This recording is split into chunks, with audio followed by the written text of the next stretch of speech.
Do I need to call you Mr. Gemar? I am in the school. You can call me whatever you want. Okay. Now, when we're talking about Michigan, I said Fred. Jeff, I've been to a number of the concerts that your kids have put on. I notice you've always included Christian music as part of the selection. How do you take your pursuit of God into your workplace as a public school teacher, choir director? How do you take that pursuit of God into your workplace? I just think it's part of it. You know, I don't think about it like, okay, this is God's and this is the world.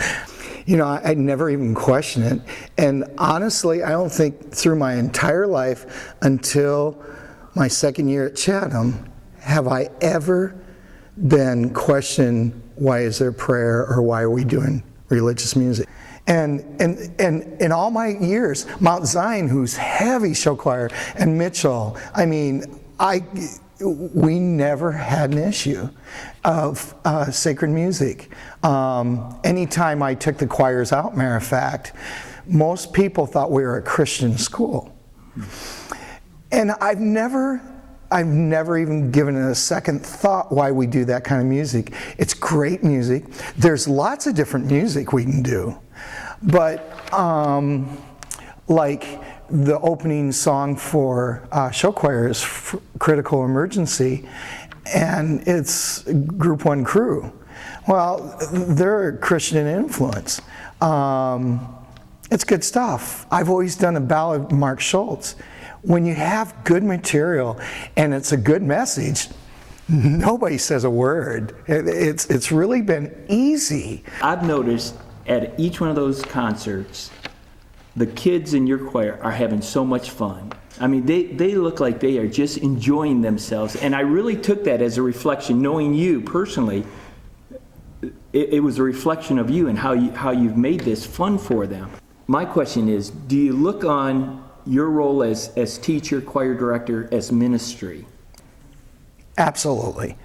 When I got my degree years ago, I really didn't plan on being a teacher all my life. I thought it's just been fun, and someday I'll get a real job.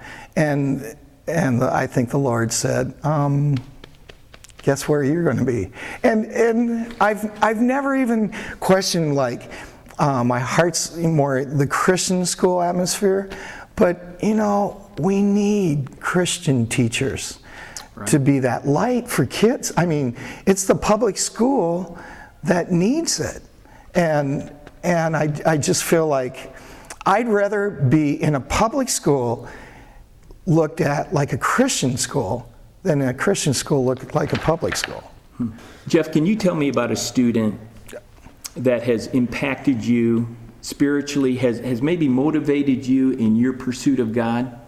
Jason Kamig, a student, yeah, he was probably the one I remember the most.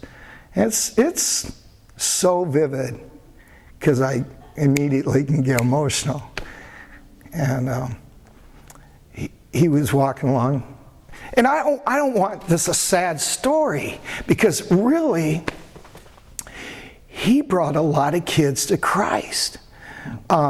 He carried a cross, he carried a prayer everywhere he went.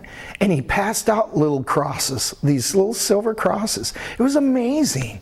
And he was accidentally struck, you know, a car accident. He was walking along the road with 3 other kids, and he was closest to the road because he didn't want anybody else to get hit, and he's the one who did. And it's just mind-boggling. But all the kids didn't even go to the counselors. They came down the choir room, and we had our pastor there, and he kept just reassuring them that he has all the answers now. Yeah, and it's so vivid.